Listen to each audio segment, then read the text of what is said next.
눈보라치는 한겨울밤, 대문 밖에서 이상한 소리가 들렸다. 쓰러진 선비를 등에 업었는데 어찌나 가벼운지 나뭇가지 같았다. 다음 날 아침 그 선비는 사라지고 빈자리에 돌멩이 하나만 남아 있었다. 때는 조선 숙종 임금 시절이라. 한양에서 사흘 거리쯤 되는 충청도 깊은 산골에 청석골이라 불리는 마을이 하나 있었다. 마을 이름이 청석골인 것은 마을 뒤편 산에 푸른 빛이 도는 바위가 있어서 그리 불렸다는 말도 있고, 옛날 어느 도사가 이 바위 앞에서 하늘을 보며 이 땅에는 맑은 기운이 흐른다 하였다는 말도 있었으나, 정작 마을 사람들은 그런 이야기에는 별 관심이 없었고 그냥 자기들끼리 청석골이라 부르며 살아왔다.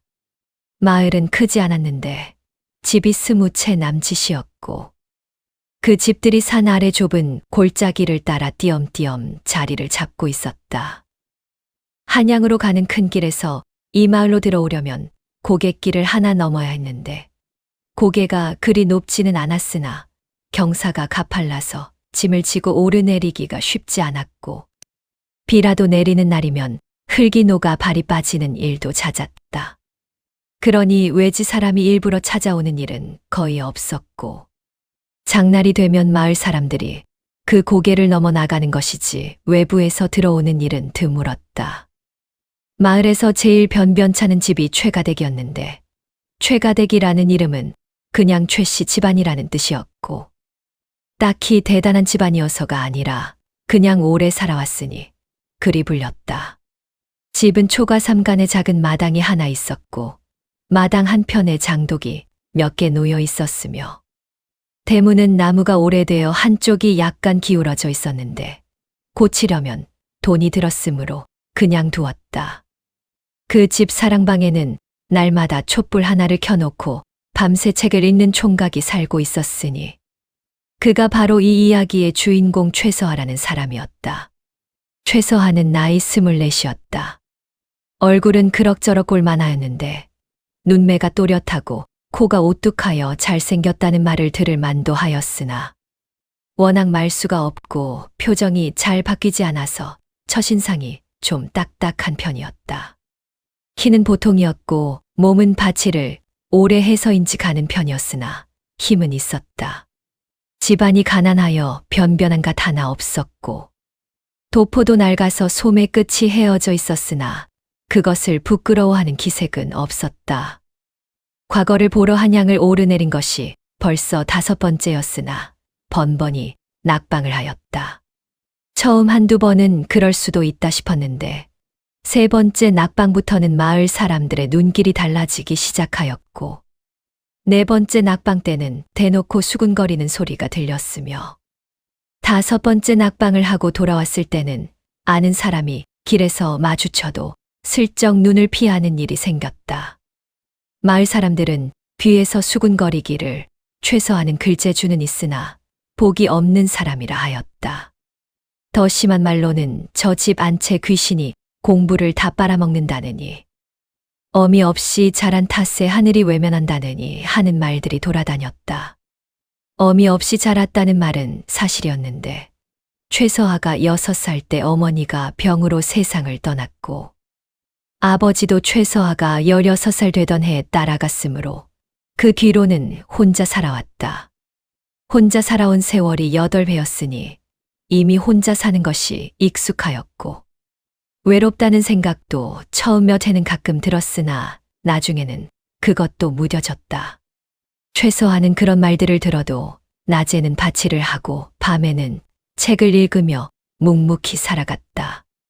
억울하다는 생각이 없지는 않았는데, 자기가 게을러서도 아니었고 재주가 없어서도 아니었으며 그냥 운이 따르지 않는 것이었으니 그것을 어떻게 할 방법이 없다는 것을 알았으므로 그냥 사는 것이었다. 그해 겨울은 유독 일찍 왔다. 10월도 채 지나지 않아 눈이 내리기 시작하였는데, 처음에는 가볍게 흩날리다가 말겠거니 했으나 이틀째 사흘째로 이어지며 그치지 않았다. 그 눈이 어찌나 거세게 쏟아지는지 산 너머 마을과 이어지는 고갯길이 하루 만에 허리까지 쌓여버렸다. 나무들은 눈의 무게를 이기지 못해 가지를 늘어뜨리고 있었고, 마을 어귀에 돌 담은 눈에 덮여 어디가 담인지 어디가 길인지 분간이 어려웠다. 달장 안에서는 달들이 꽁꽁 웅크린 채 소리도 내지 않았고, 마을 개들도 집 안으로 들어가 나오지 않았다. 사람들은 저마다 문을 걸어 잠그고 군부를 떼며 꼼짝도 하지 않았다. 최서아만은 그날도 사랑방에 혼자 앉아 촛불을 켜고 손이 고바드는 것도 모른 채 책장을 넘기고 있었다. 사랑방은 좁았는데 벽 한 면에 낡은 책장이 있었고 거기에 책이 몇 권 꽂혀 있었으며, 낮은 책상 앞에 앉으면 무릎이 닿을 정도로 좁은 방이었다. 군부를 떼기는 하였으나 얇은 벽 사이로 스며드는 찬 기운을 완전히 막을 수는 없었고, 촛불이 바람에 흔들릴 때마다 그림자가 벽 위에서 일렁거렸다. 최서아는 그 그림자를 신경 쓰지 않았는데, 혼자 사는 세월이 길다 보니 그런 것들이 더 이상 무섭지 않았다. 책을 읽다가 이해가 안 되는 구절이 있으면 멈추고 생각하였고, 생각이 안 풀리면 그냥 다음 장으로 넘어갔다가 나중에 다시 돌아왔다. 이런 식으로 책을 읽는 사람이 과거에 왜 떨어지는지 스스로도 때로 의아하였는데, 시험장에만 들어가면 이상하게 손이 굳고 머릿속이 하얗게 되는 것이 어쩔 수가 없었다. 그러다 밤이 깊어 삼경쯤 되었을 무렵 대문 밖에서 인기척이 들렸다. 처음에는 바람 소리인가 싶어 귀를 기울였다. 눈보라가 치는 밤에는 바람이 여러 가지 소리를 내는 법이어서 때로는 짐승 우는 소리 같기도 하고 때로는 사람 목소리 같기도 한 것이 들렸으므로 처음에는 그런 것이려니 하였다. 그런데 다시 들으니 분명 사람이 문을 긁는 소리였다. 바람이 내는 소리와는 달랐는데 바람 소리는 길게 이어지다가 끊기는 것이지만 이것은 짧게 두세 번 긁었다가 멈추었다가 다시 긁는 것이었다. 거기에 신음소리까지 섞여 있었으므로 최서아는 촛불을 들고 일어나 대문을 열었다. 문을 여는 순간 눈보라가 얼굴을 때렸는데 눈발이 어찌나 굵은지 눈을 뜨고 있기가 어려울 정도였다. 최서아는 한 손으로 눈을 가리며 아래를 내려다보았다. 문 밖에는 웬 선비 하나가 눈 속에 쓰러져 있었다. 나이는 최서아와 엇비슷해 보였는데 20 중반쯤 되었을까 싶었다. 입고 있는 도포가 어찌나 얇은지 한겨울 밤에 그것만 걸치고 다녔다는 것이 믿기지 않을 정도였다. 갓은 어디선가 날아가 버렸는지 상투만 드러낸 채 온 얼굴이 눈에 덮여 있었으며 입술은 이미 새파랗게 변해 있었다. 손은 문 옆 기둥을 잡은 채로 굳어 있었는데 그 손이 어찌나 앙상한지 손등의 뼈가 다 보일 정도였고 손톱 밑이 보랏빛으로 변해 있었다. 최서아는 한참을 서서 그 사람을 내려다보았다. 머릿속으로는 여러 가지 생각이 빠르게 지나갔는데 이 사람이 어디서 온 것인지, 어떻게 이 마을까지 들어온 것인지, 살아있기는 한 것인지 하는 것들이었다. 그러나 그런 것을 따지고 서 있을 시간이 없었다. 이 사람을 그냥 두면 날이 밝기 전에 죽겠구나 싶어 최서아는 허리를 굽혀 그 선비를 두 팔로 들어 올렸다. 어찌나 가벼운지 마른 나뭇가지를 드는 것 같았는데 이렇게까지 가벼운 것이 오히려 더 걱정스러웠다. 그 손끝이 얼음장처럼 차가워서 최서아는 자기도 모르게 이를 악물었다. 대문을 발로 밀어 닫고 사랑방으로 들어가 그 선비를 눕혔다. 군불을 더 떼고 소미불을 덮어주었는데 소미불이라고 해봐야 낡아서 솜이 뭉쳐 있었으나 없는 것보다는 나았다. 그러고 나서 최서아는 그 선비 옆에 앉아 바라보았다. 얼굴에 쌓인 눈이 방 안에 온기에 녹아 물이 되어 흘러내렸는데 그 물기가 닦이고 나서 드러난 얼굴이 생각보다 단정하였다. 이목구비가 반듯하였고 눈썹이 짙었으며 입술은 아직 파랬으나 입 언저리가 단단하게 담은 것이 보는 사람으로 하여금 이 사람이 쉽게 기죽을 사람이 아니겠구나 싶은 생각이 들게 하였다. 숨은 붙어 있었는데 가슴이 아주 조금씩 오르내리는 것이 보였다. 최서하는 물을 한 그릇 끓여다 옆에 두고 다시 자기 책상으로 돌아갔다. 책이 눈에 들어오지 않았는데 자꾸 그 선비 쪽으로 시선이 갔다. 1시간쯤 그렇게 앉아 있었을 때 선비가 눈을 떴다. 눈동자가 어찌나 맑은지 보는 사람이 오히려 어지러울 정도였다. 그 맑음이 순수해서 맑은 것이 아니라 깊어서 맑은 것 같았는데 마치 오래된 우물 안을 들여다볼 때 그 깊이를 알 수 없어서 오히려 아찔해지는 것과 비슷한 느낌이었다. 선비는 눈을 뜨고 한동안 천장을 바라보다가 고개를 천천히 옆으로 돌려 최서하를 보았다. 그리고 첫 마디가 물 한 모금만 달라는 것이었다. 최서하가 옆에 준비해둔 물을 건네주었더니 선비는 두 손을 떨면서 그릇을 받아 천천히 마셨다. 모굴대가 오르내리는 것이 보였고 다 마시고 나서 그릇을 내려놓으며 길게 숨을 내쉬었다. 그러고 나서 조용히 입을 열었다. 자신의 이름은 유담이라 하였다. 한양에 볼일이 있어 가는 길에 날이 저물었는데 눈이 너무 많이 와서 길을 잃어버렸다고 하였다. 이 마을까지 어떻게 왔는지는 자기도 모르겠다고 하였는데 그 말을 할 때 표정이 거짓말을 하는 사람의 표정이 아니었다. 최서하는 그 말을 듣고 고개를 끄덕이면서도 속으로는 이상하다 싶었는데 이 산골 마을은 큰 길에서도 한참 들어와야 하는 곳이어서 길을 잃은 사람이 우연히 찾아들기가 쉽지 않은 곳이었기 때문이었다. 길을 잃었다면 보통 큰 길 근처에서 헤매다가 주막이나 사람이 많은 마을로 가게 되는 것이지. 산골 깊은 곳까지 들어오는 일은 드물었다. 그러나 그런 것을 따지고 물을 형편이 아니었으므로 최서하는 그냥 넘겼다. 한양까지는 아직 멀었소. 최서하가 말하였더니 유담은 안다 하였다. 오늘 밤은 여기서 쉬어야겠소. 유담이 말하였는데 부탁하는 말투가 아니었다. 그렇다고 명령하는 말투도 아니었고 그냥 당연한 일을 당연하게 말하는 것 같았다. 최서하는 그러시오 하였다. 그날 밤 최서하는 가진 것 중 제일 좋은 것인 묵은 된장에 밥을 한 솥지어 유담에게 내어주었다. 유담은 그것을 2그릇이나 비웠다. 밥을 먹으면서 두 사람 사이에 말이 거의 없었는데 유담은 밥만 먹었고 최서하는 그 옆에 앉아 간간히 물을 더 떠다 주었다. 밥을 다 먹고 나서 유담이 고맙다는 말 한마디를 하고 그대로 눕더니 금세 잠이 들었다. 숨소리가 고르게 들렸는데 아까까지만 해도 거의 죽어가던 사람이 맞나 싶을 정도로 빠르게 잠이 드는 것이 신기하였다. 최서하는 그 옆에 앉아 새벽이 오도록 책을 읽었다. 책이 눈에 들어오는 것 같기도 하고 안 들어오는 것 같기도 하였는데 이 사람이 대체 어떤 사람인가 하는 생각이 자꾸 머릿속에 끼어들었다. 도포가 얇다는 것도 이상하였고 이 마을에 들어온 것도 이상하였으며 죽어가다가 밥 2그릇을 비우고 금세 잠이 드는 것도 이상하였다.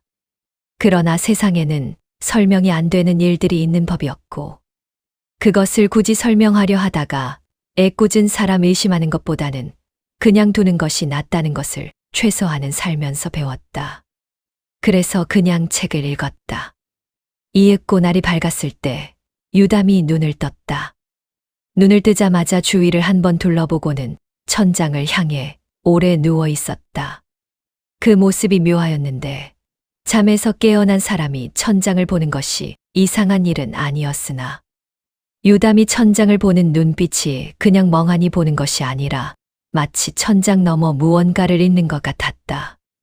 한참 그러고 나서 천천히 몸을 일으키더니 최서하를 바라보며 말하기를 자신이 죽지 않은 것은 내 덕이라 하였다. 최서하는 별것도 아닌 일이라 손을 내저었다. 그러나 유담은 그 말을 듣지 않고 눈을 맞추며 말하기를 나는 내게 빚을 졌으니 언젠가 반드시 갚을 것이라 하였다. 그 목소리가 어찌나 묵직하고 또렷한지 새벽 공기를 가르고 방 안에 울리는 것 같아서 최서아는 그 말이 농담이 아니라는 것을 직감하였다. 빚이라는 말을 그렇게 하는 사람이 있었는데 가볍게 하는 말과 무겁게 하는 말은 듣는 사람이 느끼기 마련이었고 유담의 그 말은 분명히 무거운 쪽이었다. 최서아는 그 말에 뭐라 대답해야 할지 몰라서 그냥 잘 가시오 하였다. 유담은 아침밥을 먹고 나서 허리를 굽혀 인사를 하고는 대문을 나섰다. 눈은 밤새 더 쌓여서 마당까지 발목을 덮을 정도였는데 유담은 그 눈길을 아무렇지도 않게 걸어갔다. 눈길을 걸어가는 그 뒷모습이 어찌나 의연한지 마치 눈이 자기를 위해 비켜주는 것 같았다. 고갯길을 넘어 사라질 때까지 한 번도 뒤를 돌아보지 않았다. 최서아는 한동안 대문 밖에 서서 그 사람이 사라진 방향을 바라보다가 사랑방으로 돌아왔다. 방 안에 들어서니 유담이 자고 간 자리에 뭔가가 놓여 있었다. 처음에는 뭔지 몰라서 가까이 다가갔는데 가까이 다가가 보니 작은 돌 하나였다. 엄지손톱보다 조금 큰 정도의 크기였고 모양은 둥글둥글하여 오래 물에 씻긴 강돌처럼 매끈하였다. 색은 짙은 회색이었는데 손바닥에 올려놓고 보면 별다른 것이 없었다. 그러나 빛이 닿는 각도에 따라서 안쪽에서 무언가가 반짝이는 것 같기도 하였는데 반짝인다고 하기보다는 아주 희미하게 빛을 머금고 있다는 느낌이 더 맞는 표현일 것이었다. 쥐고 있으면 손바닥이 이상하게 따뜻해지는 느낌이 드는 것도 같았다. 최서아는 그 돌을 한참 들여다보다가 그냥 옷고름에 매달아 두었다. 유담이 두고 간 것이 분명하였는데 일부러 두고 간 것인지 모르고 흘린 것인지는 알 수 없었다. 돌아오면 돌려주면 될 일이었으나 유담이 돌아올 것 같지는 않다는 생각도 들었다. 그냥 가지고 있기로 하였다. 방 안을 정리하고 이불을 개고 나서 최서아는 다시 책상 앞에 앉았다. 어젯밤부터 지금까지 잠을 한숨도 자지 않았는데도 이상하게 피곤하지 않았고 오히려 머리가 맑은 것 같았다. 책을 펼쳤더니 어젯밤에는 눈에 들어오지 않던 구절들이 오늘은 술술 읽혔다. 최서아는 그것이 밤을 새워서 오히려 정신이 또렷해진 것이라 여겼는데 그날 이후 이 이야기가 시작된다.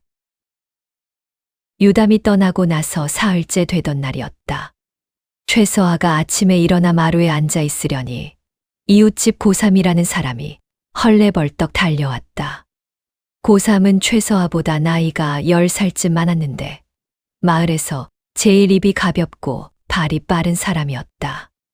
무슨 일이 생기면 제일 먼저 알고 제일 먼저 달려오는 것이 이 사람이었는데 좋은 일이든 나쁜 일이든 소식을 전하는 것 자체를 즐기는 사람이었다. 오늘도 그 버릇이 나온 것이었다. 고3이 숨을 헐떡이며 하는 말이 최서아 자네밭에 이상한 일이 생겼으니 얼른 가보라고 하는 것이었다. 최서아는 밭에 이상한 일이라는 말을 듣고 처음에는 짐승이 밭을 헤집어 놓은 것이려니 싶었다. 겨울에 먹이가 없어진 고라니가 내려와 밭을 파헤치는 일이 가끔 있었기 때문이었다. 그러나 고3의 표정이 그냥 짐승 이야기를 할 때의 표정이 아니었다. 눈이 동그래져 있었고 목소리에 흥분이 잔뜩 섞여 있었으며 뭔가 신기한 것을 보고 와서 빨리 알리고 싶어 못 견디는 사람의 얼굴이었다. 최서아는 일어나 신발을 신고 따라갔다. 밭이라고 해봐야 산 아래 작은 다락논 하나가 전부였는데 거기를 가보니 사람들이 벌써 몇 명이나 모여들어 웅성거리고 있었다. 마을에서 일찍 일어나는 사람들이 아침 길을 지나다가 발견한 것인지 벌써 67명이 밭둘레에 모여 서서 저마다 한마디씩 하고 있었다. 최서아가 들어서니 모두 길을 비켜주면서 눈이 다 녹아버린 밭을 가리켰다. 밭 주변은 여전히 눈이 두껍게 쌓여 있었는데 최서아의 밭만 유독 눈이 다 녹아 있었다. 그것만으로도 이상한 일이었는데 한겨울 이 추위에 한 밭만 눈이 녹았다는 것이 말이 되지 않았다. 햇볕이 유독 잘 드는 곳도 아니었고 땅 아래 온천이 솟는 것도 아닐 텐데 눈이 녹아 있었다. 그런데 더 이상한 것은 그 밭에서 풀이 나고 있었다는 것이었다. 그것도 보통 풀이 아니라 한 뼘도 넘게 자란 새파란 풀이 밭 한가운데서 무더기로 올라오고 있었다. 한겨울 눈밭에 갑자기 봄풀이 돋아난 것이었다. 최서하는 그 자리에 서서 한참을 바라보았다. 눈이 녹아 있는 것도 이상하고 풀이 자라는 것도 이상한데 그 풀이 어찌나 싱싱한지 마치 봄이 이 밭에만 먼저 온 것 같았다.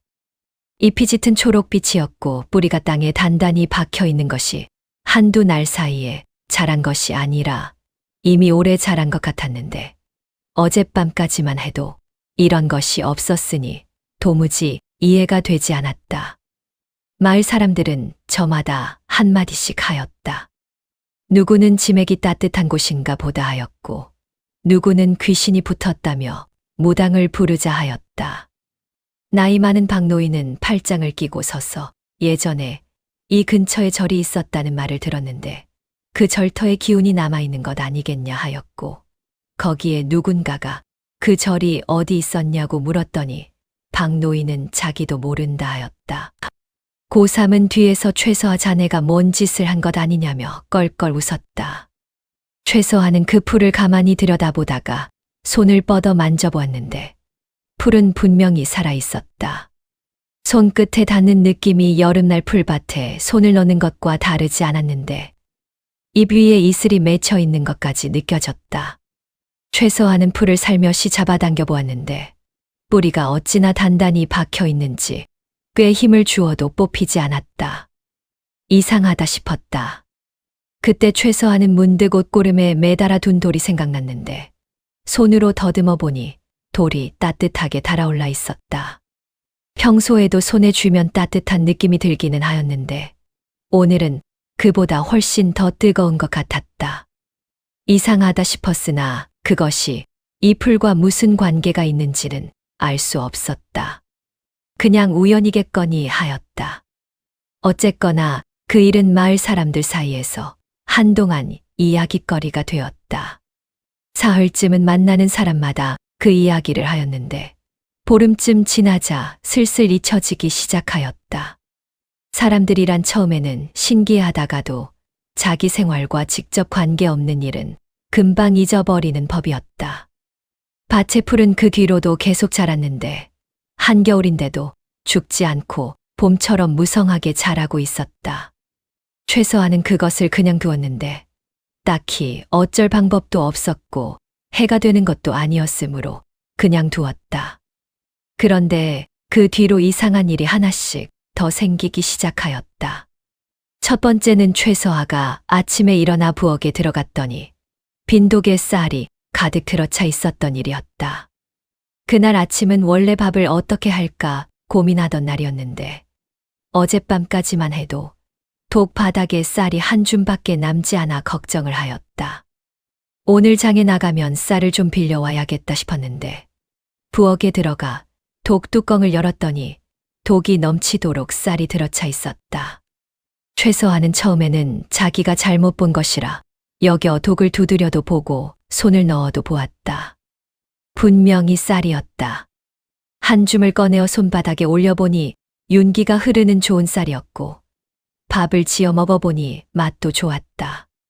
최서하는 밥을 먹으면서 한참을 생각하였는데 이 쌀이 어디서 온 것인지 도무지 알 수가 없었다. 밤사이 누군가 들어왔다 갔다면 흔적이 있어야 하는데 아무런 흔적도 없었고 대문은 잠겨 있었다. 그냥 모르겠다 하고 밥을 다 먹었다. 두 번째 이상한 일은 최서하가 한양갈 노자돈을 모으기 위해 나무를 해다 장터에 내다 팔러 갔을 때 일이었다. 장터는 마을에서 고개를 넘어 1시간쯤 걸어가야 하는 곳에 있었는데 닷새에 한 번씩 열렸다. 최서하는 나무 한 짐을 해다 등에 지고 장터까지 걸어갔는데 고갯길을 내려오다가 길가에 떨어진 돈주머니를 발견하였다. 처음에는 그냥 지나치려 하였는데 발에 걸리는 것이 있어 내려다보니 작은 주머니 하나가 눈에 반쯤 묻혀 있었다. 주워서 열어보니 안에 엽전이 꽤 들어 있었다. 많은 돈은 아니었으나 나무 한 짐 파는 것보다는 훨씬 많은 돈이었다. 최소한은 가져가야 할지 말아야 할지 한참을 고민하였다.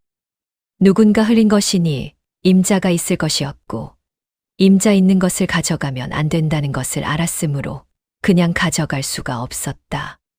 그래서 장터 근처 주막에서 하루를 기다렸는데 돈주머니를 찾으러 오는 사람이 아무도 없었다. 주막 주인에게 맡겨두겠다 하더니 주막 주인이 자기한테 맡기면 자기가 가져버린다며 웃었고, 최서한은 그 말에 그럼 내가 가지고 있다가 임자가 나타나면 주겠다 하고 이튿날 아침 가지고 왔다. 집으로 돌아와 돈을 세어보니 아까 장터에서 셀 때보다 분명히 많아져 있었다. 처음에는 자기가 잘못 셌나 싶었는데 2번 세어도 3번 세어도 분명히 아까보다 많았다. 아무리 생각해봐도 그 사이에 돈이 더 생길 이유가 없었으므로 최서한은 그때부터 이 이상한 일들이 그냥 우연이 아닐 수도 있겠다고 생각하기 시작하였다. 풀이 자라는 것, 쌀독이 가득 찬 것, 돈이 늘어난 것, 3가지가 다 따로따로 생긴 일이었으나 이것들을 하나로 묶어보면 뭔가 공통점이 있는 것 같았다. 그 공통점이 무엇인지는 정확히 말할 수 없었는데 그냥 뭔가가 자기 편이 되어주는 것 같은 느낌이었다. 최서한은 그 느낌을 혼자 속으로 가지고 있었다. 남한테 말할 수 있는 이야기가 아니었기 때문이었다. 말했다가는 미쳤다는 소리를 들을 것이 분명했으므로 그냥 조용히 속으로 삭혔다. 3번째 이상한 일은 좀 더 묘한 것이었다.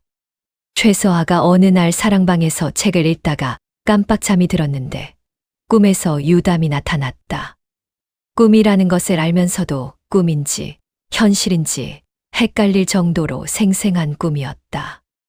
유담은 꿈속에서도 그날 아침 눈길을 걸어가던 것과 똑같은 모습이었다.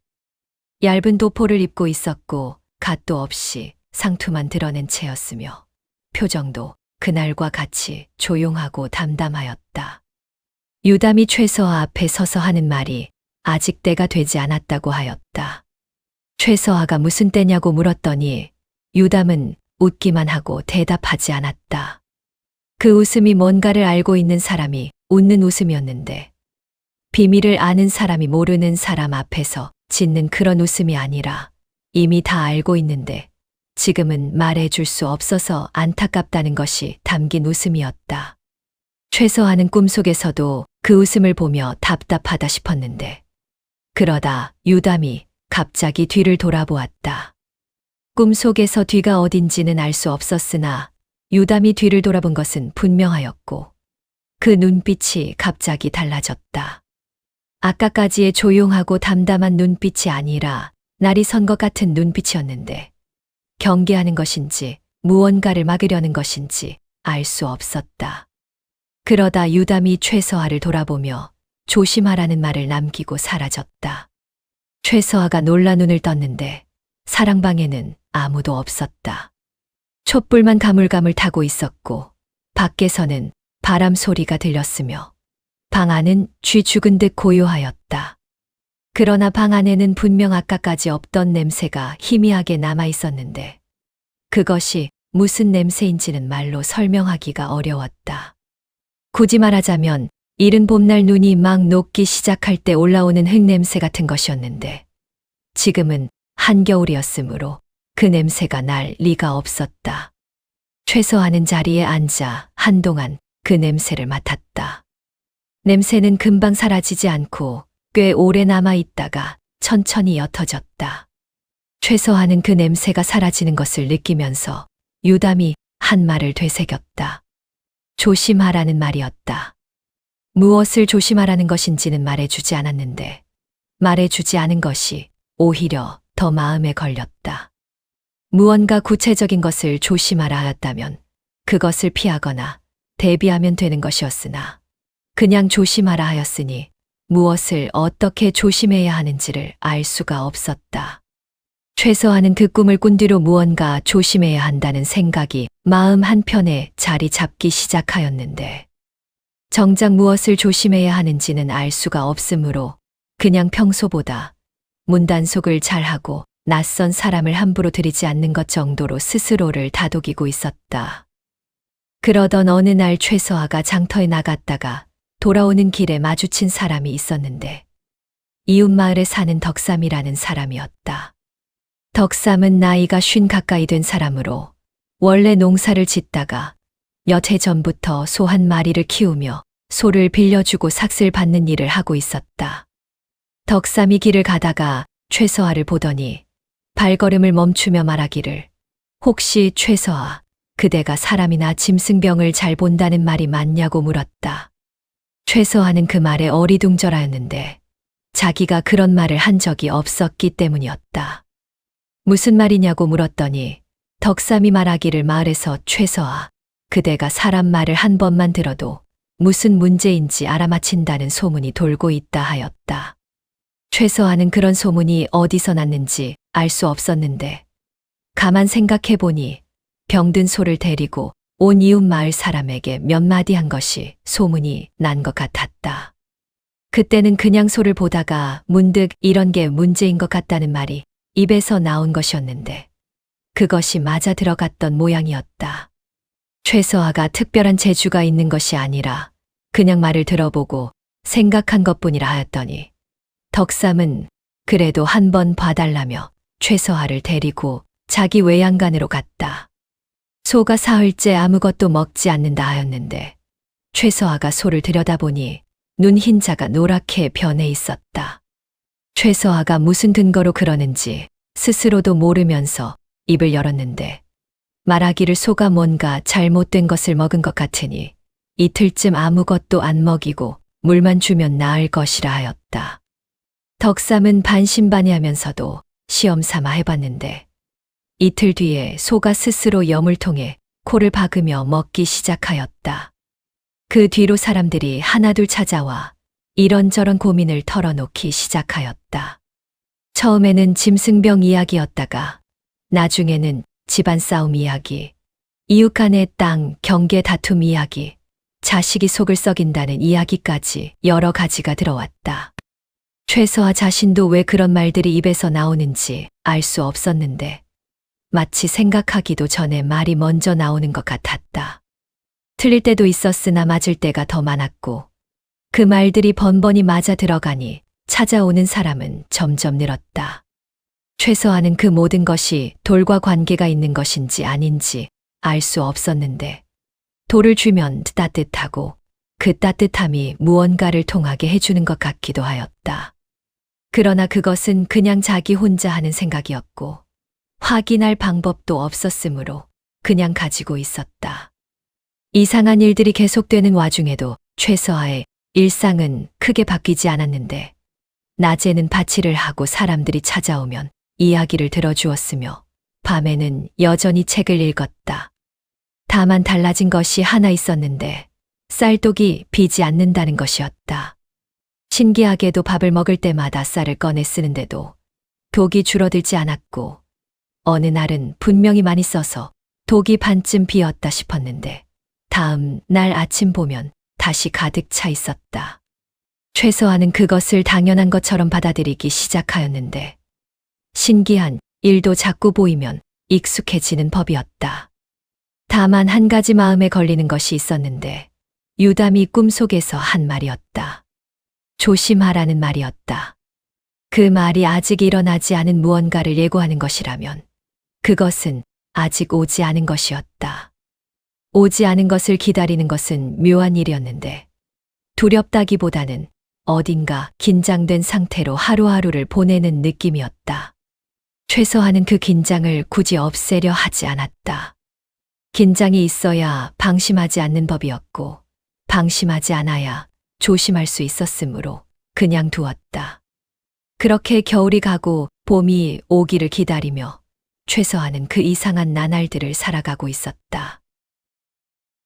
이 마을에 박진사라는 사람이 있었는데 진사라는 말만 붙었을 뿐 실제로 벼슬을 한 것은 아니었고 그냥 땅이 좀 넓고 곡식 창고가 좀 클 뿐이었으나 마을 사람들이 다 그를 박진사라 불렀으므로 그도 자연히 자기가 진사인 것처럼 굴었다. 박진사에게는 아들이 둘 있었는데 첫째는 얼굴이 험하고 성격이 포악하였고 둘째는 좀 나은 편이었으나 아비를 닮아 욕심이 많았으며 두 아들이 다 아직 장가를 못 간 것이 박진사의 가장 큰 걱정이었다. 박진사가 최서아를 눈의 가시로 여기기 시작한 것은 최서아네 밭에서 한겨울에 풀이 돋아났다는 소문이 돌면서부터였는데 그 소문에 이상한 살이 붙어서 돌아다니기를 최서아가 어디서 도사를 만나 이상한 재주를 얻어왔다느니 최서아네 밭 아래 보물이 묻혀 있다느니 하는 말들이 마을을 돌아다녔고 박진사는 그 말을 듣고 처음에는 코웃음을 쳤으나 쌀독 이야기며 돈주머니 이야기까지 흘러들어오자 심상치 않다는 생각이 들었다. 원래 남이 잘 되는 꼴을 못 보는 성격이었는데 그것도 자기보다 아래라고 생각하는 사람이 잘 되는 것은 더더욱 못 보았으므로 박진사는 슬슬 최서아를 어떻게 해볼 수 없을까 하는 생각을 품기 시작하였다. 박진사가 처음 꺼낸 수는 소문이었는데 마을 사람들 사이에 흘리기를 최서아가 어딘가에서 남의 것을 훔쳐다 쌓아놓고 있다는 이야기였고 가뜩이나 심심한 산골 마을에서 그런 이야기는 불에 기름을 부은 것처럼 번졌다. 최서아의 이름 앞에 도둑이라는 말이 붙기 시작하였고 장터에서 얼굴을 마주치면 슬슬 피하는 사람도 생겨났으며 어머니처럼 챙겨주던 이웃집 아주머니마저 요즘 뭔가 이상하다며 눈길을 돌리기 시작하였다. 최서아는 그 소문이 어디서 시작되었는지 대충 짐작은 하였으나 증거가 없었고 증거가 없으니 반박할 수도 없었으며 억울하다고 소리를 높여봐야 더 의심을 살 뿐이라는 것을 알았으므로 그냥 입을 닫고 지냈다. 그러던 어느 날 박진사의 첫째 아들 박두만이 최서아네 집 앞에 나타났는데 덩치가 크고 눈빛이 흐릿한 사람으로 술 냄새를 풍기며 대문을 두드리더니 최서아가 나오자 대뜸하는 말이 내 밭을 팔라는 것이었다. 다락논 하나밖에 없는 밭을 팔면 먹고 살 것이 없어지는 것이었으므로 최서아가 팔 수 없다 하였더니 박두만은 얼굴이 불그락 푸르락 변하며 어디서 감히 거절을 하느냐며 소리를 높였고 그 소리가 어찌나 큰지 이웃 사람들이 고개를 내밀 정도였다. 최서아는 그래도 조용히 말하기를 죄송하지만 팔 수 없다 하였고 박두만은 이를 갈며 돌아갔는데 돌아가는 그 뒷모습이 꼭 무언가를 작정한 사람 같아 보여서 최서아는 다시 한번 꿈속에 유담이 한 말이 떠올랐다. 조심하라는 말이었다. 겨울이 지나고 봄이 왔는데 봄이 오자 최서아의 밭에서 이상한 일이 또 하나 생겼다. 씨를 뿌리지도 않은 곳에서 곡식이 올라오기 시작한 것이었는데 처음에는 잡초인가 싶어 뽑으려 하였더니 뽑아보니 그것이 분명히 벼싹이었고 밭 이쪽 저쪽에서 고르게 올라오는 것이 마치 누군가 밤중에 와서 씨를 뿌리고 간 것 같았다. 최서아는 그냥 두기로 하였는데 그것이 자라는 속도가 보통 벼와는 달리 너무 빨랐으므로 이웃 사람들이 다시 몰려와 구경을 하였고 이번에는 도둑 소문 대신 최서아가 뭔가 신기한 것을 가지고 있다는 말이 다시 퍼지기 시작하였다. 봄이 깊어지면서 최서아에게 또 다른 변화가 생겼는데 그것은 사람들이 그를 찾아오기 시작했다는 것이었다. 처음에는 이웃 마을 사람이 병든 소를 데리고 와서 어떻게 하면 좋겠냐고 물었는데 최서아가 소를 보다가 문득 입을 열어 이렇게 하면 낫겠다 싶은 말을 하였더니 그대로 되었고 그 뒤로 사람들이 하나둘 찾아와 이런저런 고민을 털어놓기 시작하였다. 최서아 자신도 왜 그런 말들이 입에서 나오는지 알 수 없었는데 마치 생각하기도 전에 말이 먼저 나오는 것 같았고 그 말들이 번번이 맞아 들어가니 찾아오는 사람은 점점 늘었다. 그러던 어느 봄날 오후 최서아가 밭에서 일을 하고 있는데 처음 보는 여자가 나타났다. 나이는 20 안팎으로 보였고 얼굴은 수수하였으나 눈빛이 맑았으며 옷차림이 단정한 것이 아무데나 돌아다닐 처지는 아닌 것 같았는데 그 여자가 바지 옆에 서서 말하기를 이 근처에 최서아라는 분이 계신다 하였는데 어디 가면 만날 수 있냐고 물었다. 최서아가 내가 최서아라 하였더니 그 여자는 잠깐 놀라는 표정을 짓더니 이내 말하기를 자기는 이진아라 하고 저기 골짜기 너머 마을에 사는데 어머니가 오래 아파서 고생하고 있다 하였으며 혹시 좀 봐줄 수 있겠냐고 하였다. 최서아는 승낙하였고 그 뒤 이진아의 어머니를 보고 몇 가지 이야기를 하였더니 그것이 또 맞아 들어가서 이진아가 2번, 3번 더 찾아오게 되었는데 그러다 보니 자연스럽게 두 사람이 이야기를 나누는 시간이 생겼고 최서아는 그 시간이 나쁘지 않다는 것을 알게 되었다. 봄이 끝나고 여름이 시작될 무렵이었는데 최서아가 어느 날 장터에 갔다가 돌아오는 길에 고갯마루에서 유담을 만났다. 유담은 겨울에 헤어졌을 때와 조금도 다르지 않은 모습이었는데 그 사이 반년이 지났는데도 얼굴에 아무런 변화가 없었고 옷도 여전히 얇은 도포 하나였으며 고갯마루에 서서 먼 산을 바라보다가 최서아가 다가오는 소리를 듣고 돌아보았다. 최서아는 반갑기도 하고 이상하기도 하여 달려가다시피 하였는데 유담은 잘 지냈냐는 말 한마디로 인사를 하고는 최서아 옆에 나란히 서서 산을 바라보았다. 최서아가 그간 있었던 이상한 일들을 이야기하였더니 유담은 듣는 내내 아무 말도 하지 않다가 마지막에 이르러 고개를 끄덕이며 그것이 내 것이라 하였다. 최서아가 무슨 말이냐고 물었더니 유담은 말하기를 내가 준 것이 아직 다 내게 온 것이 아니라 하였고 앞으로 더 올 것이나 그것이 오기 전에 반드시 시련이 먼저 올 것이라 하였으며 그 시련을 어떻게 넘기느냐에 따라 내 삶이 달라질 것이라 하였다. 최서아가 그 시련이 무엇이냐고 물었더니 유담은 이번에도 웃기만 하고 대답하지 않았는데 그 웃음이 나쁜 뜻으로 웃는 것이 아니라 마치 이미 다 알면서도 말해줄 수 없어서 안타까워하는 것 같기도 하여 최서아는 더 물어볼 수가 없었다. 그러다 유담이 불쑥하는 말이 그 돌을 아직 가지고 있냐는 것이었는데 최서아가 그렇다고 하며 옷고름에서 꺼내 보이려 하였더니 유담은 손을 내저으며 보여주지 않아도 안다고 하였고 그것을 잃어버리지 말라 하였으며 특히 남에게 빼앗기지 말라는 말을 2번 하였다. 최서아가 그 돌이 무엇이냐고 물었더니 유담은 잠깐 생각하는 표정을 짓다가 그냥 내 복이라 생각하면 된다 하였다.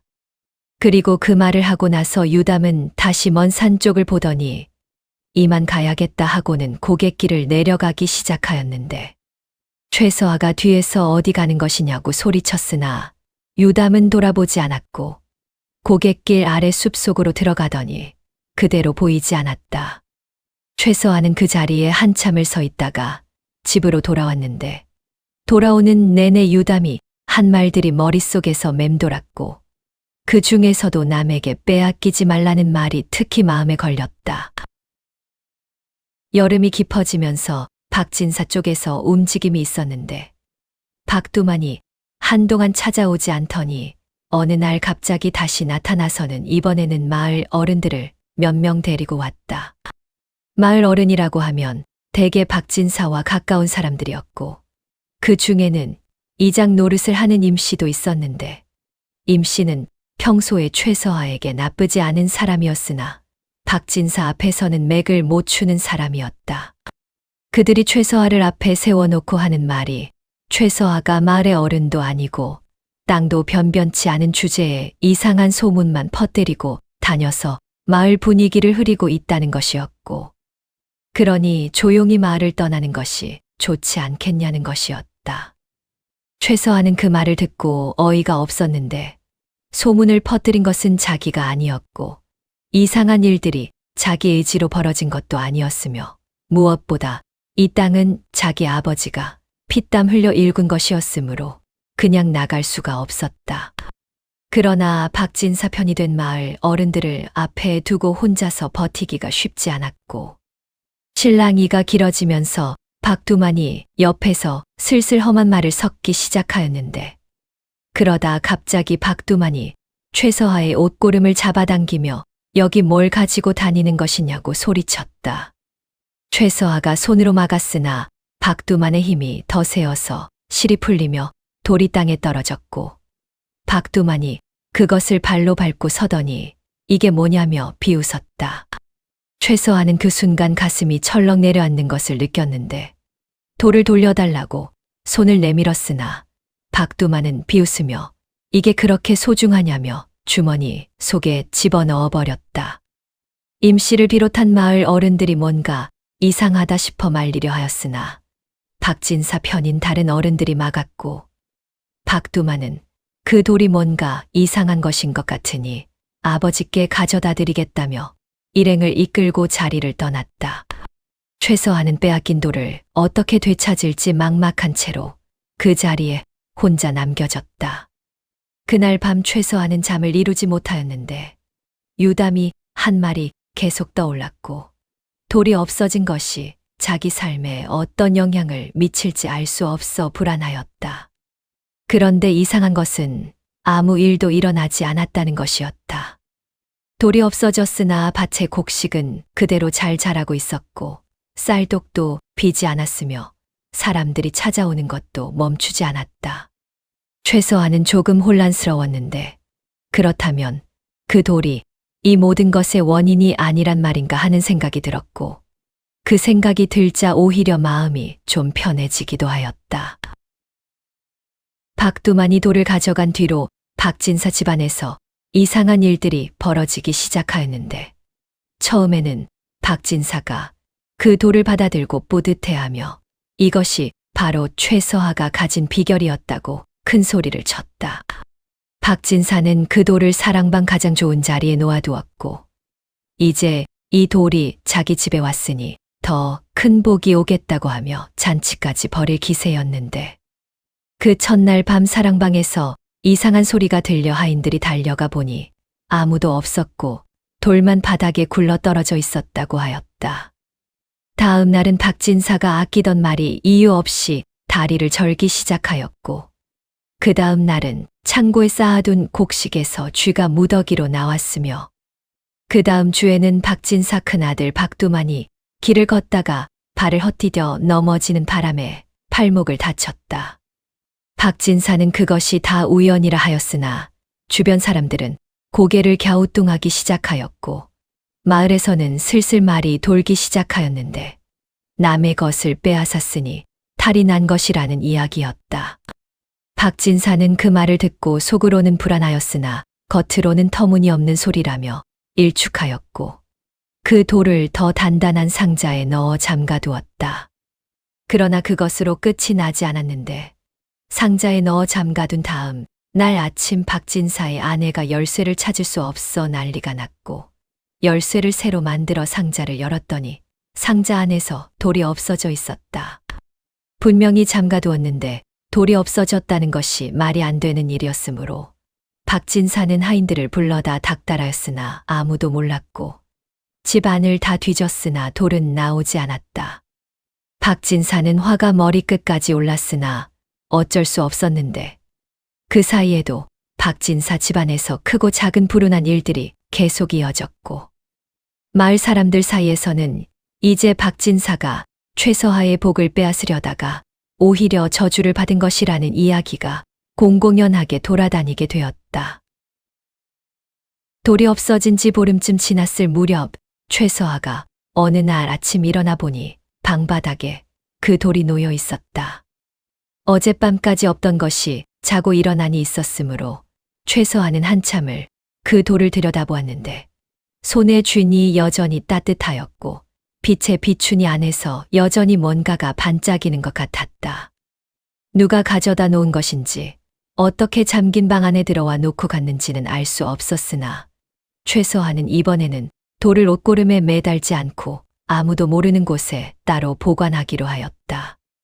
돌이 돌아온 그날 이후 박진사 집안에서 이상한 일들이 더 이상 생기지 않았다는 말이 들려왔는데 마을 사람들은 그것을 보고 박진사가 돌을 돌려보낸 것이라 하였으나 박진사는 자기가 돌려보낸 것이 아니라고 완강히 주장하였고 그러면서도 최서아 앞에서는 예전처럼 함부로 굴지 못하게 되었다. 박두만도 다친 팔이 낫고 나서는 최서한의 집 쪽으로는 얼씬도 하지 않았는데 사람이란 것이 무서운 것 앞에서는 거드름을 피울 수가 없는 법이었다. 최서한은 그 뒤로 좀 더 조용한 나날을 보내게 되었는데 사람들이 찾아오는 것은 여전하였고 밭의 곡식은 풍성하였으며 이진아도 어머니 핑계를 대며 한 달에 두세 번씩 찾아오고 있었다. 최서한은 이진아가 올 때마다 밭에서 일하다가 손을 씻고 나와 마주 앉아 이야기를 나눴는데 이진아는 말이 많은 편이 아니었으나 들을 줄을 알았고 최서아가 하는 말을 가만히 듣다가 가끔 짤막하게 끼어드는 말이 꼭 핵심을 짚는 것이어서 최서아는 이 사람과 이야기하는 것이 좋다는 생각을 하게 되었다. 그 평온함이 오래가지 않았으니 가을이 되면서 한양에서 내려온 관원이 마을을 지나게 되었고 그 관원이 마을에서 하룻밤을 묵으며 마을 사람들에게 이것저것 물어보다가 최서아 이야기를 듣게 되었다. 관원의 이름은 김도구라 하였는데 원래 하는 일이 세금을 거두는 것이었으나 그 이면에는 따로 하는 일이 있었으니 즉 세상에 이상한 능력을 가진 사람이 있으면 그것을 한양으로 데려가거나 그 비결을 캐내는 것이었다. 그가 최서아 이야기를 듣고 귀가 번쩍 뜨인 것은 당연한 일이었다. 김도구는 다음 날 아침 최서아를 찾아왔는데 처음에는 그냥 지나는 길에 들렀다며 인사칠의 이야기를 늘어놓다가 슬그머니 화제를 돌려 최서아에게 이런저런 능력이 있다는 소문을 들었다고 하였고 혹시 자기 앞에서 한번 보여줄 수 있겠냐고 하였다. 최서아는 무슨 능력이 있는 것이 아니라 그냥 운이 좋았을 뿐이라 하였으나 김도구는 그 말을 믿지 않는 눈치였고 오히려 겸손한 척을 한다며 더 의심스럽다는 듯이 굴었다. 그러다 김도구가 대뜸 하는 말이 함께 한양으로 가자는 것이었는데 그 말투가 부탁하는 것이 아니라 명령하는 것이어서 최서아는 불길한 느낌이 들었다. 최서아가 갈 수 없다 하자 김도구의 태도가 달라졌는데 처음에 부드러운 말씨가 사라지고 눈빛이 차가워지며 말하기를 조정해서 필요로 하는 사람을 거부하면 어떻게 되는지 아냐고 하였고 그 말 뒤에는 분명히 위협이 담겨 있었다. 최서아는 그날 밤 이 상황을 어떻게 벗어날지 생각하다가 이진아를 떠올렸는데 이진아의 집이 이 산골 마을보다 더 깊은 골짜기 안에 있어서 외부 사람이 찾아가기 어렵다는 것을 알고 있었기 때문이었다. 최서아는 이튿날 새벽짐을 챙겨 이진아에게로 갔는데 이진아는 이른 새벽에 갑자기 나타난 최서아를 보고 놀라면서도 아무것도 묻지 않고 집 안으로 들였다. 이진아의 집은 골짜기 깊은 곳에 홀어머니와 단 둘이 살고 있었는데 마을에서 꽤 떨어진 곳이어서 외부 사람이 찾아오는 일이 거의 없었고 길도 좁고 험하여 지리를 모르면 제대로 들어오기 어려운 곳이었다. 최서아는 그 집 창고 한켠에 짚을 깔고 숨어 지내게 되었는데 이진아의 어머니는 최서아를 보고 처음에는 눈살을 찌푸렸으나 딸이 귓속말로 뭔가를 설명하고 나서는 고개를 끄덕이며 더 이상 묻지 않았다. 낮에는 창고에서 나오지 못하고 밤에만 마당을 거닐 수 있었으므로 최서아는 낮 시간 내내 책을 읽거나 이진아가 가져다 주는 밥을 먹으며 지냈는데 이진아가 하루에 2번씩 밥을 가져오면서 조용히 이야기를 나누는 시간이 이어졌다. 처음에는 두 사람 다 말이 많지 않았으나 날이 갈수록 이야기가 늘었고 이진아가 어린 시절 이야기를 하고 최서아가 아버지 이야기를 하면서 서로의 삶을 조금씩 알아가게 되었다. 그 사이 마을에서는 김도구가 최서아를 찾고 있었는데 박진사가 이 기회에 최서아를 완전히 없애버리려 하여 김도구에게 이것저것 귀띔을 해주고 있었고 박두만은 이 마을 저 마을을 돌아다니며 최서아를 본 사람이 없냐고 물어보고 다녔다. 임씨는 그 꼴을 보며 불편하였는데 최서아가 나쁜 사람이 아니라는 것을 알고 있었기 때문이었으나 박진사 앞에서는 역시 맥을 못 추고 아무 말도 하지 못하였다. 최서아가 이진아 집에 숨어든 지열흘쯤 지났을 때 최서아가 어느 날 창고 문틈으로 바깥을 내다보니 마당에 낯선 사람이 서 있었다. 그것이 유담이었는데 유담은 마당 한가운데 서서 이진아 어머니와 이야기를 하고 있었고 이진아는 그 옆에서 조용히 듣고 있었다. 최서아가 창고 문을 빠끔 열었더니 유담이 그쪽을 보며 고개를 끄덕였고 최서아는 그것이 나와도 된다는 뜻인 줄 알고 창고를 나왔다. 유담은 최서아를 보자 여전히 조용한 목소리로 말하기를 이제 때가 됐다고 하였다. 최서아가 무슨 때냐고 물었더니 유담은 한양으로 가야 할 때라 하였는데 최서아는 그 말에 어이가 없었다. 한양에 가면 김도구를 만나게 되는 것이고 그렇게 되면 어떻게 될지 모르는 일이었으므로 오히려 한양에서 멀어져야 한다고 생각하고 있었기 때문이었다. 그러나 유담은 천천히 설명하기를 내가 피하고 있는 것과 내가 만나야 하는 것이 마침 같은 곳에 있다 하였고 피하면 평생 피해야 하지만 맞서면 한 번으로 끝이 난다 하였으며 그 말이 틀리지 않다는 것을 최서아도 어딘가에서 느끼고 있었으므로 길게 반박하지 못하였다. 유담은 이진아를 바라보며 이 사람도 함께 가야 한다 하였는데 이진아는 그 말에 놀라는 표정이었으나 곧 고개를 끄덕였다. 이진아의 어머니는 딸이 한양에 간다는 말에 불안해하였으나 유담이 어머니 앞에 앉아 조용히 몇 마디를 하고 나자 표정이 풀리며 알겠다 하였고 그날 밤 이진아는 어머니를 위해 밥을 한솥 지어 놓고 짐을 꾸렸다. 최서아와 이진아와 유담 셋이서 이튿날 새벽 길을 나섰는데 유담은 앞장서서 걸었고 두 사람은 그 뒤를 따랐으며 골짜기를 빠져나와 큰 길에 접어들었을 때 동쪽 하늘이 막 붉어지기 시작하였다. 한양까지는 사흘 길이었는데 유담은 신기하게도 주막에서 자지 않았고 이상한 곳에서 자지도 않았으며 저녁이 되면 어딘가에서 뚝 사라졌다가 아침이 되면 다시 나타나서 먼저 걷고 있었다. 최서아가 어디서 자는 거냐고 물었더니 유담은 그냥 피곤하지 않으면 자지 않아도 된다고 하였는데 그 말이 사람의 말 같지 않아서 최서아는 더 이상 묻지 않았다. 가는 길에 이진아가 물어보기를 유담이 어떤 사람이냐고 하였고 최서아는 그 질문에 뭐라 대답할지 몰라 잠깐 생각하다가 솔직하게 말하기를 나도 잘 모른다 하였다.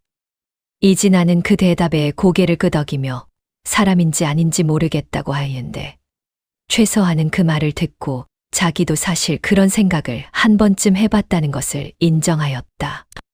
이진아는 그래도 좋은 쪽인 것 같다 하였고 최서아는 그렇게 생각한다 하였다. 둘째 날 저녁 주막에서 쉬다가 최서아가 이진아에게 이상한 일들이 처음 생겼을 때부터 지금까지 있었던 일을 다 이야기하였는데 이진아는 그 이야기를 처음부터 끝까지 듣고 나서 한마디를 하였다. 그 말이 그 모든 것이 내가 살면서 지니고 있던 마음 씀씀이에 하늘이 답한 것 아니겠냐는 것이었는데 최서아는 그 말을 듣고 가슴 한 곳이 따뜻해지는 것을 느꼈다. 복이라는 것이 따로 어디서 오는 것이 아니라 사람이 살아온 방식에서 비롯된다는 이야기를 이렇게 간결하게 한 문장으로 말하는 사람이 이 사람이구나 싶었고 최서아는 그 순간 이진아가 옆에 있다는 것이 다행이라는 생각을 하였다. 셋째 날 오후 드디어 한양이 보이기 시작하였는데 멀리서 보이는 성곽과 그 뒤로 이어진 기와 집들이 최서아에게는 익숙한 풍경이었으나 이진아는 처음 보는 것인지 걸음을 멈추고 한참을 바라보았다. 최서아는 그 옆에 서서 같이 한양 쪽을 바라보다가 앞에서 걸어가던 유담이 돌아서서 빨리 오라는 듯이 손짓을 하는 것을 보고 이진아의 짐을 대신 들어 어깨에 메고 다시 걷기 시작하였다. 한양에 들어서자 유담은 최서아와 이진아를 데리고 종로 근처 좁은 골목 안에 있는 작은 집으로 들어갔는데 그 집이 누구 집인지는 말하지 않았으나 안에 들어가니 이미 밥이 차려져 있었고 잠자리도 마련되어 있었으므로 누군가가 미리 준비한 것이 분명하였다. 최서아와 이진아는 지친 몸을 눕혀 잠이 들었고 유담은 어둠 속에서 어딘가로 나갔다. 다음 날 아침 유담이 돌아와서 말하기를 오늘 김도구를 만나야 한다 하였고, 최서하는 깊은 숨을 한 번 들이쉬고 알겠다 하였다. 이진아는 따라가겠다 하였으나 유담이 이번에는 혼자 가야 한다 하였고, 이진아는 불안한 얼굴이었으나 더 말리지는 않았다. 유담과 최서하는 같이 나섰는데 길을 걸으면서 유담이 말하기를 오늘 무슨 일이 있어도 두려운 기색을 보이지 말라 하였고, 말을 많이 하지도 말라 하였으며 다만 내가 알고 있는 것을 있는 그대로 말하면 된다 하였다. 김도구는 한양에 있는 어느 관청 근처 사랑채에서 최서하를 기다리고 있었는데 최서하가 들어서자 놀란 표정을 감추지 못하였다. 최서하가 도망 다닐 줄 알았더니 제 발로 찾아온 것이 뜻밖이었기 때문이었을 것이고, 게다가 최서하 옆에 유담이 서 있었는데 김도구는 유담을 보자 안색이 조금 달라졌다. 두 사람이 서로 아는 사이인 것 같았는데 최서하는 그 순간 유담이 단순히 이승을 떠도는 존재가 아닐 수도 있겠다는 생각을 하였다. 김도구가 유담에게 어떻게 된 일이냐고 묻자 유담은 간단히 말하기를 이 사람은 내가 보증한다 하였고, 그 말 한마디로 분위기가 달라졌다. 김도구는 최서하에게 이것저것 묻기 시작하였는데 어떻게 사람들의 고민을 맞추는지, 어떻게 밭에서 이상한 일들이 생겼는지 하는 것들이었다. 최서하는 유담의 말대로 있는 그대로 대답하였는데 모르는 것은 모른다 하였고 아는 것은 아는 대로 말하였으며 특별한 능력이 있는 것이 아니라 그냥 사람들의 말을 잘 듣고 생각하는 것뿐이라 하였다. 김도구는 그 대답들을 듣고 처음에는 만족스럽지 않은 눈치였으나 점점 표정이 바뀌더니 마지막에는 이 사람에게 특별한 능력이 있는 것이 아니라 특별한 눈이 있는 것이라 하였고, 그것이 오히려 조정에서 쓸 만한 것이라 하였다. 김도구가 최서하에게 제안한 것은 강제로 데려가는 것이 아니라 자리를 하나 주겠다는 것이었는데 백성들의 억울한 일을 듣고 처리하는 일을 맡아보라는 것이었다. 원래 이런 일을 하는 자리가 있었으나 그동안 그 자리를 맡은 사람들이 돈을 받고 편을 든다는 소문이 자자하여 백성들이 믿지 않는 상황이었고, 그래서 진짜로 사람 말을 잘 듣고 공정하게 판단하는 사람이 필요하다는 것이었다. 최서하는 그 말을 듣고 잠깐 생각하였는데 이것이 자기가 바라던 것은 아니었으나 사람들을 돕는 일이라는 점에서 나쁘지 않다는 생각이 들었고, 무엇보다 유담이 옆에서 고개를 끄덕이고 있었으므로 알겠다 하였다. 그렇게 해서 최서하는 한양의 자리를 잡게 되었는데 거처는 아까 그 골목 안의 작은 집을 계속 쓸 수 있게 되었고, 이진아도 그 집에 함께 있게 되었다.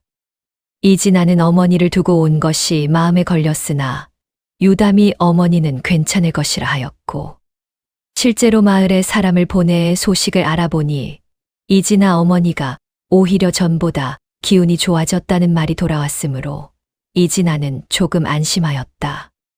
최서하가 새 일을 시작하고 나서 처음 며칠은 쉽지 않았는데 찾아오는 사람들의 사연이 저마다 복잡하였고 또 서로 얽혀있는 경우도 많아서 어느 쪽 말이 맞는지 판단하기가 쉽지 않았다. 그러나 최서하는 양쪽 말을 모두 끝까지 듣고 나서 천천히 생각하는 방식을 썼는데 그렇게 하다 보니 대부분의 경우 결국 어디서 얽혔는지 보이는 것이었고, 사람들도 그 판단이 공정하다는 것을 느끼는지 소문이 퍼지기 시작하였다. 그 소문이 충청도 산골 마을까지 닿는 데는 오래 걸리지 않았는데 최서하가 한양에서 그런 일을 하게 되었다는 말이 마을에 전해지자 사람들의 반응이 제각각이었다. 임씨는 그것 봐라 하며 자기가 최서하 편이었다는 듯이 말하고 다녔고, 평소에 최서하를 챙겨주던 이웃집 아주머니는 눈물을 닦으며 잘됐다 하였으며 박진사는 그 소식을 듣고 아무 말도 하지 못하였다. 박진사는 그 뒤로 마을 사람들 앞에서 예전처럼 큰 소리를 치지 못하게 되었는데 최서하를 쫓아내려 했던 것이 알려지고 나서 사람들이 박진사를 보는 눈이 달라진 때문이었다. 박두만은 팔목을 다친 것이 완전히 낫지 않아 일을 제대로 하지 못하게 되었고, 둘째 아들은 장가를 들었으나 집안이 기울어지는 것이 느껴지는지 처가 쪽으로 붙어 살게 되었다. 박진사는 그 모든 것이 최서아의 복을 빼앗으려다가 생긴 일이라고는 끝내 인정하지 않았으나 그 돌 이야기만 나오면 얼굴색이 달라지는 것을 사람들이 다 알게 되었다. 최서아가 한양의 자리를 잡고 반년쯤 지났을 무렵 유담이 마지막으로 나타났다.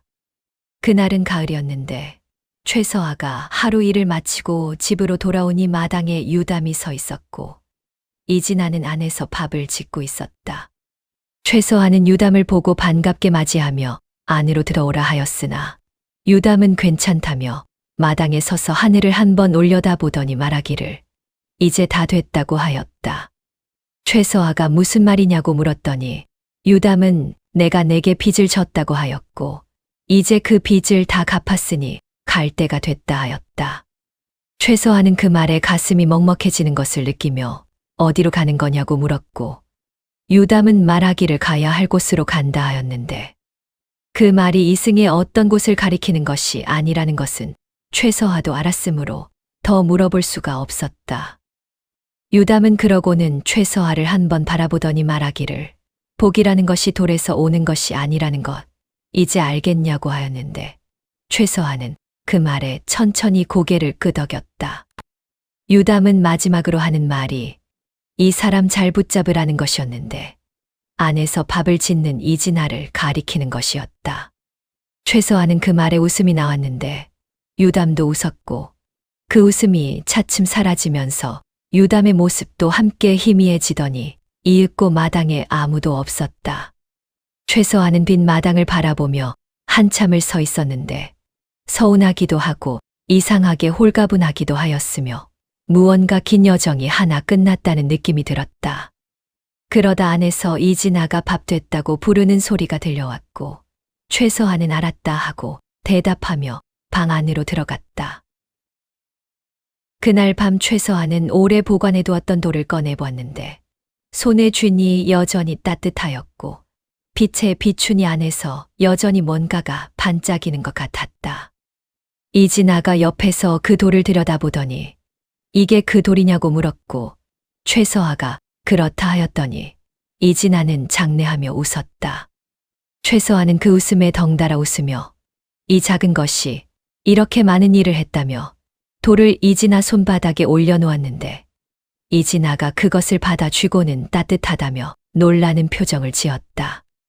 두 사람은 그날 밤 그 돌에 관한 이야기를 오래 하였는데 최서아가 겨울밤에 유담을 처음 발견했을 때의 이야기부터 쌀독이 가득 찬 아침 이야기, 박두만에게 빼앗겼다가 돌아온 이야기, 꿈속에서 유담을 만난 이야기까지 차례로 하였고 이진아는 들으면서 가끔 탄식하고 가끔 웃으며 끝까지 들었다. 이야기가 다 끝나고 이진아가 하는 말이 그러면 이 돌이 없었으면 우리 둘이 여기 이렇게 앉아있지 않았을 수도 있겠다고 하였는데 최서아는 그 말을 듣고 한참을 생각하다가 아마 그랬을 것이라 하였다. 이진아는 그러면 유담에게 감사해야겠다 하였고 최서아는 이미 갔다 하였으며 이진아는 그래도 감사한 마음은 마음이니까 하였는데 그 말이 맞다 싶어 최서아는 고개를 끄덕였다. 그날 밤자리에 누워서 최서아는 지난 일들을 가만히 되돌아보았는데 번번이 낙방하며 복 없는 사람이라 불리던 시절부터 한겨울밤 눈 속에 낯선 선비, 밭에서 돋은 한겨울풀, 쌀독 돈주머니, 소문, 위협, 도주, 이진아, 한양, 세일까지가 모두 하나로 이어져 있다는 것을 느꼈다. 한 가지 한 가지를 따로 보면 어떤 것은 좋은 일이고 어떤 것은 나쁜 일이었으나 그것들이 전부 이어져서 지금 이 자리까지 왔다는 것을 생각하니 나쁜 일이라고 생각했던 것들조차 없어서는 안 될 것들이었다는 느낌이 들었다. 그 생각을 하며 눈을 감았더니 이상하게 마음이 편하였고 오래간만에 깊은 잠이 들었다. 그 뒤로 최서아는 한양에서 자기 일을 계속하였는데 찾아오는 사람이 늘어날수록 처리해야 할 일도 늘었으나 최서아는 서두르지 않았고 어느 경우에도 한쪽 말만 듣지 않았으며 판단이 서지 않을 때는 더 생각한 뒤에 말하였다. 그러다 보니 사람들 사이에서 최서아의 이름이 점점 알려졌고 나중에는 한양 밖에서도 소식을 듣고 찾아오는 사람이 생겼다.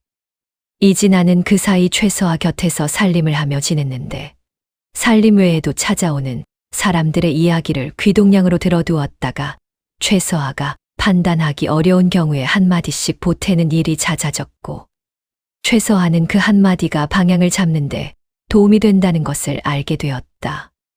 주변 사람들은 두 사람이 이렇게 같이 사는데 아직 혼례를 올리지 않은 것이 이상하다고 수군거렸는데 어느 가을 저녁 최서아가 이진아에게 혼례를 올리자고 하였더니 이진아는 진작에 물어볼 것이지 하였고 그 대답에 최서아가 웃음을 터뜨렸으며 이진아도 웃었고 두 사람의 웃음소리가 좁은 마당을 한 번 가득 채웠다가 사라졌다. 혼례는 조촐하게 치렀는데 마을에서 임씨가 올라와 얼굴을 비쳤고 이진아의 어머니도 올라와 눈물을 훔쳤으며 아는 사람들이 둘러앉아 간단히 음식을 나누었다. 김도구도 소식을 듣고 하인편에 비단 한 피를 보내왔는데 이진아는 그것을 받아들고 이걸로 뭘 만들까 하였고 최서아는 내가 입으면 된다 하였으며 이진아는 내가 입을 색이 아니라 하였고 두 사람은 그 문제를 놓고 꽤 오래 이야기를 하였다. 그해 겨울 첫눈이 내리는 날 최서아는 문득 마당에 나가 눈을 맞으며 서 있었는데 정확히 이 계절 이 시간쯤에 유담이 눈 속에 쓰러져 있던 것이 생각났다. 그때 그냥 문을 닫고 돌아갔더라면 어찌 됐을까 하는 생각이 드는 동시에 그런 일을 할 수 있는 사람이 아니었으니 어차피 문을 열었을 것이라는 생각도 들었다. 이진아가 뒤에서 무슨 생각을 하느냐고 물었고 최서아는 옛날 생각을 한다 하였으며 이진아는 옆에 와서 같이 눈을 맞으며 서더니 춥다고 하였고 최서아는 그럼 들어가자 하였다. 두 사람이 나란히 방 안으로 들어가고 나서 마당에는 눈만 소리 없이 쌓이고 있었는데 그 눈 위에 발자국 두 개가 나란히 찍혀 있었다가 이윽고 새 눈에 덮여 사라졌다. 그 뒤로 최서아가 어떻게 됐는지에 대해서는 여러 가지 이야기가 전해지는데 어떤 이는 벼슬이 높아졌다 하고 어떤 이는 나중에 고향으로 돌아갔다 하며 또 어떤 이는 그 골목 안 작은 집에서 늙도록 살았다고도 한다. 어느 것이 맞는지는 알 수 없으나 어느 버전에서도 이진아와 함께였다는 것만은 같고 또 어느 버전에서도 그 작은 돌이 마지막까지 최서아 곁에 있었다는 것은 같으니 그것으로 충분할 것이다. 그 돌이 어디서 왔는지 유담이 대체 무엇이었는지는 이 이야기가 끝나도 끝내 밝혀지지 않는데 생각해보면 세상에 좋은 것들은 대개 그 출처를 끝까지 설명할 수 없는 법이고 복이라는 것도 그런 것 중 하나일 것이다. 오늘도 이야기 들어주셔서 감사드리고 구독과 좋아요는 저에게 아주 큰 힘이 됩니다. 항상 행복한 하루 되시길 바랍니다.